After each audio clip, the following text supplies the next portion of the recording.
Hello. Perhaps you've heard about this accident down in Texas where a Tesla just drove itself right in through someone's house. Well, we all know that that's what the media wants you to think, and that's not really what happened. Of course, Teslas are the safest cars on the road.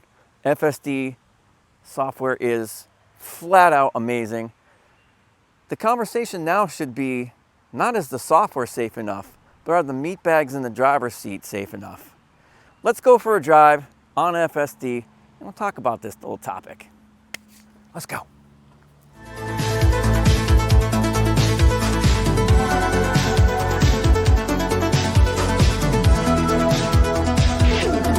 So, you've probably all seen this media frenzy over a Tesla driving into a house in Texas at 73 miles per hour that was on autopilot.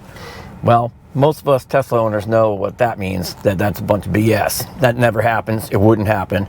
And it turns out that the person that was in the driver's seat put their foot down to the floor when autopilot was engaged, which basically means it's going to screw up autopilot. So let's go for a full self-driving drive and we'll talk about this. All right, so I'm driving along residential area. The town I live in, the speed limit here is 35 miles per hour and behind some other traffic, so I'm lucky to go that fast. But the fact of the matter is, FSD is safer than a human driver. And I think now the conversation has to turn from maybe a year ago, even 2 years ago for sure, where FSD was good, but it always seemed to make some critical mistakes, some weird safety things. That's no longer the case. Now the conversation should be FSD is so good that really the only way you can have a critical mistake or a safety issue is the person whose butt is in the driver's seat. Because I'm in FSD right now, okay? And the system is designed so that if I needed to take control, I can tap the brake, I can torque the wheel, I can press the button on the steering wheel. Those are all the ways that I can take control. So it's very easy. So if the car was gonna all of a sudden go off the road or do something crazy, I could easily take control back. And it's not some kind of process to take control back. And it's not that you can't take control back. You always can at any time. But what that also means is that as the human in the driver's seat, I can screw things up. For instance, right now I'm behind some other cars, but if I just slam down on the accelerator, the car is going to speed up. And it's not necessarily going to let me hit them. It will try to avoid. But I could force it to rear end the car in front of me as it's turning. By the same token, I could be driving along, on the highway at 75 miles per hour and pound on the brakes. And if you're in traffic, what do you think that's going to do? It's going to cause an accident. Am I technically in FSD when I do that? Yes, but as soon as I tap the brake, it takes FSD off. If I'm on the highway and I just hammer on the accelerator, FSD won't let you go more than 85 miles per hour, regardless of whatever speed profile you have it in. So even if you're in Mad Max, which I am most of the time, the car will never go more than 85 miles an hour on the highway. And in a residential area like this, now where there's going to be nobody in front of me, okay, the speed limit here is 30 miles an hour. So if I want to be a real dick, I can pound on it, and the car goes up to 60 miles an hour. It's going to let me do that, right? Because it's basically accepting that I'm saying I need to go faster for some reason, even if it's just because I'm an idiot. It will let me do that because it still lets you take control. So really, in my mind, the best way to make sure that FSD is as safe as possible and, can never make a mistake would be to remove the human from the equation. Because that's really where we're at now. The technology has gotten so good. FSD now, since version 14 came along, and as they've been refining it over the last several months, so I would say since about October of last year, I've never had a safety critical issue with FSD. It'll do some quirky things with parking. Who cares? Every now and then it might pick a lane that I wouldn't pick. It might go a little too slow here and there, but it doesn't do anything that's not safe. I haven't ever had to disengage because of safety. For me, it's usually navigation or potholes. I mean, it'll hit potholes, which, you know, it may be not safe for my car, but it doesn't cause safety issues for anybody around me, or something that's gonna cause me any kind of harm. So, you know, the critical safety issues are pretty much gone. And now we're at the point where it's only the meat bags that are sitting in the car that can really cause problems. I mean, we can't control what happens externally. FSD is fantastic at avoiding things. One thing that I've learned and that I've noticed since I've been using FSD almost all the time, I pretty much only drive in FSD now. And for instance, here we're stopping at a four-way stop sign. It stops. There's no rolling through the stop sign. It stops. Which can be annoying, but that's what it's supposed to do. So, you know, for me, I feel like humans are the problem. Externally, you know, one thing I've noticed and I've learned about myself is I always knew that I was kind of impatient and I like to drive fast and all that, but I always thought I was a good driver.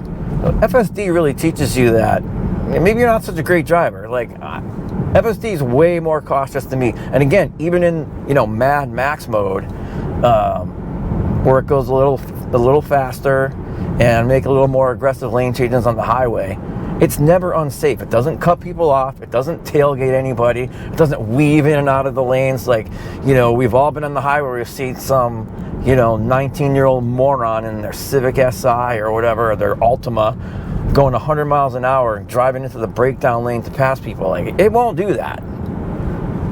So you learn that you're not such a great driver, and you also learn that other people are terrible drivers.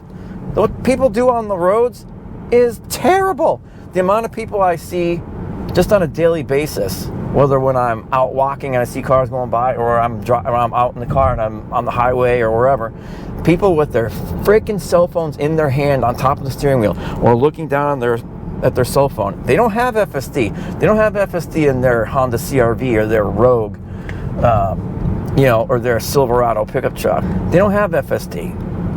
And the things that they do, the decisions that people make, blow my mind sometimes. You know, when you see people, you know, go straight in a left-only lane, go straight in a right-only lane, things like that. Turn left from the right lane. I can't tell you how many times I've seen people. We're on this double-lane road right now. How many times I've seen people turn left from the right lane? It happens constantly.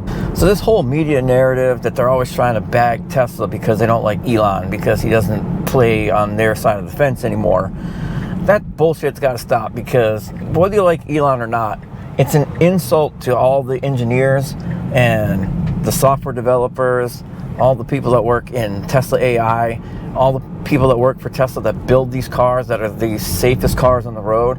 The Cybertruck was just named the safest pickup truck of all pickup trucks on the road. The Model 3 and Model Y are the most American-made cars on the roads in America. So it's an insult to all the people that work their ass off every day to make these cars as safe as they are, to make FSD as good as it is. If you don't like Elon, fine, don't like Elon. I don't, you know, whatever. I think that's dumb, but obviously everyone's entitled to their opinion. But that should have no reflection on the quality of the FSD software, the quality of Tesla vehicles, because they are better than just about everything else that's on the road today. They can do more. They're more efficient. They don't pollute the world. And, you know, it's a stupid way to try to go after Elon, to just, you know, bag on the entire company. You know, all those people from, you know, Hans and Lars all the way down, it's an insult to what they do, because what they've created is amazing. I mean, this is the kind of thing that's like, it's just right out of science fiction. A car that can drive itself on the regular roads, and it literally does. You know, I mean, and again, not just, you know, a little bit of hands-free on the highway. It drives itself from driveway to parking lot, on back roads, on the highways. It doesn't matter. It doesn't need a mapped road. It doesn't need a LiDAR and all kinds of stuff. It just works. And now it is, I would say it's at least 10 times safer than a human driver, especially when you consider how terrible human drivers are. They're awful. That now we're to the point where the federal government, but state governments, they need to allow full autonomy, because this car can handle it. Again, potholes are a thing. But for the most part, this car can drive itself. I could sit in the back seat, I could sit in the passenger seat, and I'd be totally fine. And, you know, potholes notwithstanding, you know, I go to Cape Cod a lot to visit my parents, and it's about a 3-hour drive. So I honestly, today, as it stands, FSD version 14.3.4, the latest version, if it was legal and it was allowed, I would feel totally confident in my driveway hitting start full self-driving, getting in the back seat and taking a nap and sleeping the entire way there, and just, you know, the car wake me up when we get there, because it would take me from my driveway to my parents' driveway 100% safely, and I wouldn't even worry about it.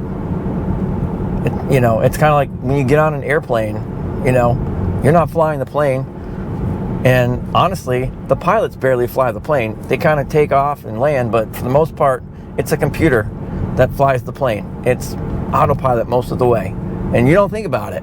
You just get on the plane, you know, pull out your little neck pillow and take a nap, right?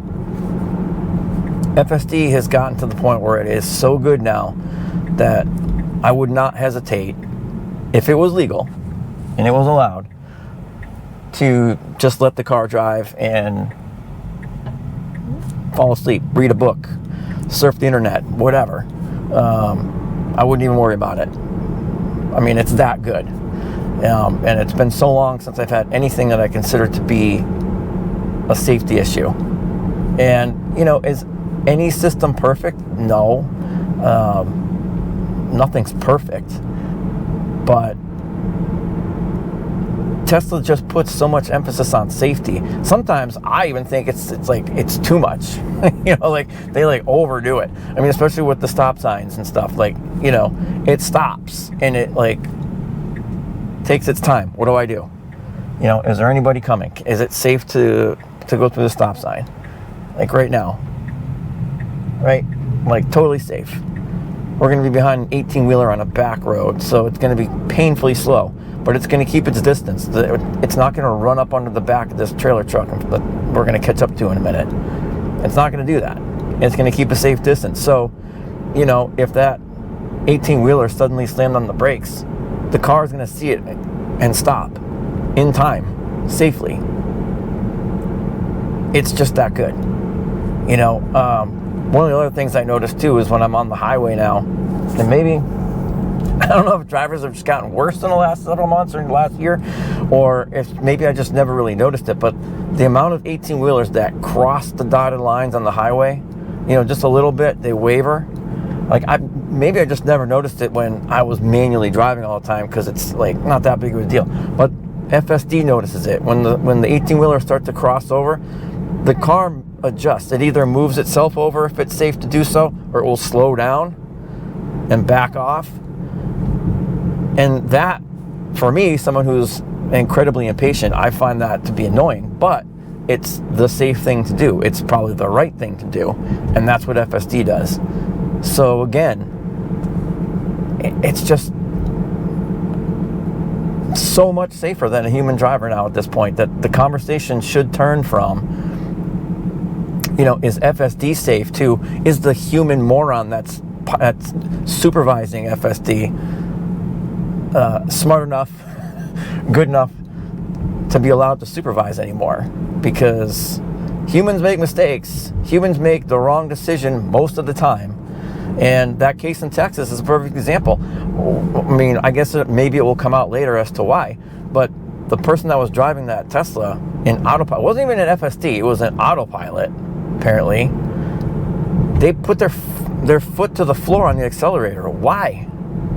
Why would you do that? And I can guarantee the car was freaking out at them, you know, saying, what are you doing? You know, especially when it started to go off the road. I mean, in my driveway, I have a cut done in my driveway to get into my garage. And there's times where if I go just a little too far over on the edge of the driveway, at like 3 miles an hour, the software starts freaking out, you know, like I'm leaving the lane, like it's not safe at 3 miles an hour. So the car was telling whoever that person was that was driving it that there was a problem, and they ignored it. I don't know if they had a health issue, who knows why, but all I can tell you is there's no way that the Tesla is the reason for that crash. It was the human meatbag moron that was in the driver's seat that caused that accident. Look, if there is a case where it's proven that FSD did cause an accident or was the problem, then that should be reported too. But that's almost never the case. You know, that there was that case maybe a couple of months ago where the Cybertruck that almost went off the edge of a ramp, a raised ramp, and they tried to blame FSD for that. But the person that was driving that Cybertruck disengaged FSD right before that happened. And that sort of went away, because I think, you know, when the narrative changes and it's proven that, oh, it wasn't FSD, it wasn't the software, it wasn't the car that was the problem, then the media doesn't want to talk about it anymore. You know, you never really get the answers to those questions. And I think in this case in Texas, this most recent one, you know, I think we need that. We need to find out, like, okay, why exactly did the person driving that car do what they did? Because it was their fault. You know, you wouldn't blame a Honda CRV for the same accident, because if that happened with a Honda CRV, you would know it was the person driving that did something stupid. Well, it's no different in a Tesla. If the person that's in the driver's seat does something stupid, they did something stupid. The Tesla at least is going to try and tell them, what are you doing? Stop. And if they ignore it, they ignore it. And, you know, there's only so much that the car can do to prevent you from doing something dumb. And, you know, until you get to the point where the car could actually just go, no, I'm not doing this, and shut itself off and park, you know. But then you'll have people that complain about that. So, you know, the reality is today that it's the humans that are the problem now, not the software. The AI and the software have gotten to the point where they're not the issue. It's the people driving the cars. So that's all I got to say about that. Just don't believe the media. Always wait for the full truth to come out before making any kind of judgment. But anyway, EVs are awesome, still awesome, and it's okay to be awesome. See you guys next time.